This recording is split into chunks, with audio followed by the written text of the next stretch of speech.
네, 안녕하세요. 푸돈싸입니다. 프리미어리그 28라운드 토트넘과 에버튼의 경기. 미들즈브러 상대로 패한 토트넘이 에버튼 상대로 무려 5골을 넣으면서 대승을 기록했습니다. 대승을 거뒀던 리즈전과 마찬가지로 에버튼이 뒷공간을 내주면서 탈탈 털렸는데 경기 분석 바로 가시죠. 레고. 먼저 라인업을 살펴보면 폰테 감독은 한 자리 빼고 오늘도 똑같은 라인업으로 나왔습니다. 부상에서 복귀한 벤탄쿠르가 선발로 나왔고 오늘도 윙백은 도어티와 세세뇽이 출전. 그중에 오늘은 도어티가 맹활약을 펼쳤는데 네, 신기합니다. 도어티가. 램파드가 감독을 맡고 있는 에버튼은 4-3-3 포메이션. 양팀 모두 초반부터 높은 지역에서 전방 압박을 펼쳤는데 램파드 감독이 부임한 지 얼마 되지 않아서 그런지 몰라도 에버튼의 전방 압박은 좋지 못했습니다. 전방 압박은 보통 상대 선수가 공을 잡는 순간에 압박이 들어가야 효과적인데 에버튼의 전방 압박은 약간 한 템포씩 늦으면서 토트넘 선수들이 공 잡을 시간이 충분했습니다. 전반 13분 토트넘의 선제골 장면, 측면을 통한 토트넘의 빌드업이 성공한 장면인데 벤탄쿠르가 후방으로 내려와서 빌드업에 가다마자 해당 위치에 있던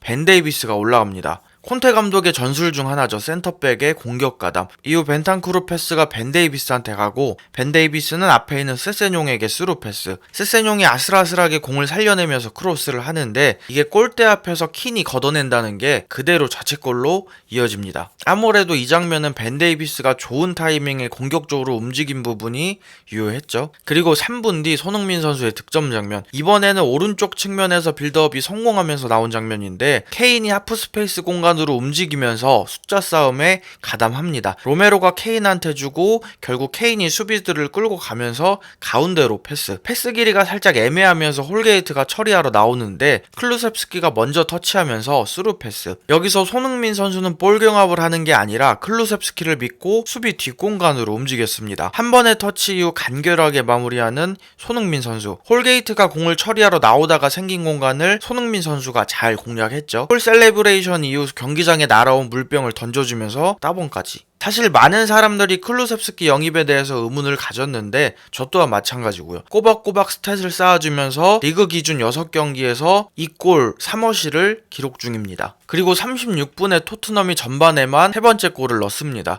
요리스가 길게 롱볼을 보낸 이후 세컨볼을 클루셉스키가 잡고 이후 도어티가 케인에게 스루 패스. 이 패스가 정말 좋았어요. 이후 완벽한 1대1 찬스에서 깔끔하게 마무리하는 케인. 얼핏 봤을 때는 오프사이드 같았는데 VAR 끝에 온사이드로 판정이 됐습니다. 이 장면도 그렇고 오늘 램파드 감독은 라인을 올리면서 꽤나 공격적으로 경기를 운영했는데 사실 토트넘이 라인을 올리는 팀 상대로는 경기력이 꽤 괜찮죠. 토트넘에 대한 분석이 잘 되지 않은 건지 맞부를라도 할만하다고 생각한 건지 모르겠지만 램파드 감독의 경기 운영이 조금 안일했던 게 아닌가 싶습니다. 이렇게 3대0으로 전반이 종료됐는데 에버튼은 겨우 슛 하나 했고 유슈팅은 기록하지 못했습니다. 후반 시작과 동시에 양팀 모두 선수를 교체했는데 콘테 감독은 세세뇽을 빼고 레길론을 투입, 램파드 감독은 킨을 빼고 브랜스웨이트를 투입. 그리고 후반 시작한 지 1분도 안 돼서 토트넘이 4번째 골을 넣습니다. 레길론이 끊어낸 공을 손흥민 선수가 케인과 원투 패스를 주고받은 이후 앞쪽에 공간이 열리자 직접 드리블을 통해 볼을 운반합니다. 반더비크가 손으로 잡아보지만 스피드와 피지컬이 다 되기 때문에 그냥 뚫고 나가는 손흥민 선수. 이후 클루셉스키한테 내주고 클루셉스키가 반대편으로 패스한 이후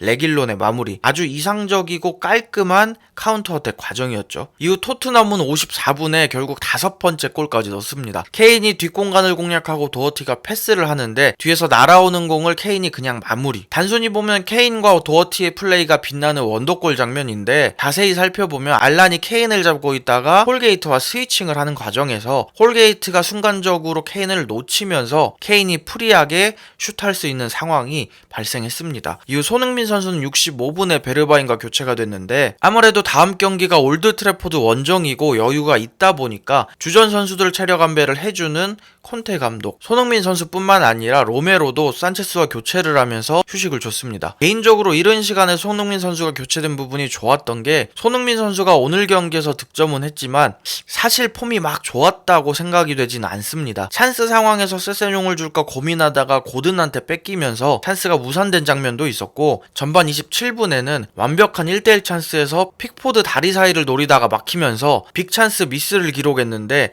전반적으로 판단이 조금 조금씩 느렸던 장면들입니다. 물론 동료 선수를 살리는 것도 좋고 완벽한 찬스를 만드는 것도 좋은데 어쨌든 넣을 건 넣어줘야죠. 이는 아무래도 체력적인 문제가 가장 크지 않을까 싶습니다. 특히 지난 FA컵에서는 연장전까지 소화했고요. 그리고 콘테 감독이 예전처럼 손흥민 선수를 공격 쪽에 박아두고 수비 가담을 배제하는 게 아니라 히트맨만 보더라도 요즘에는 손흥민 선수가 수비 가담도 많이 하는 모습이죠. 실제로 오늘 경기에서도 교체로 나갔음에도 불구하고 태클 4회로 팀 내에서 두 번째로 높은 수치를 기록했고 경합도 팀 내에서 두 번째로 높은 수치를 기록했습니다. 그리고 후반에 알리가 교체 투입됐는데 알리가 등장하자 홈팬들이 박수를 쳐주는 모습이 굉장히 멋있었습니다. 그렇게 5대0으로 경기가 끝나고 알리와 손흥민 선수가 포옹하는 모습까지. 콘테 감독은 경기 이후 인터뷰에서 세세뇽 부상이 심각하지 않길 바란다 라고 하면서 세세뇽 교체가 부상 때문이라는 언급을 했고 오늘은 축하할 만한 경기지만 맨유전에서 다시 한번 보여주길 바란다 라고 하면서 다음 맨유전에 대한 의지를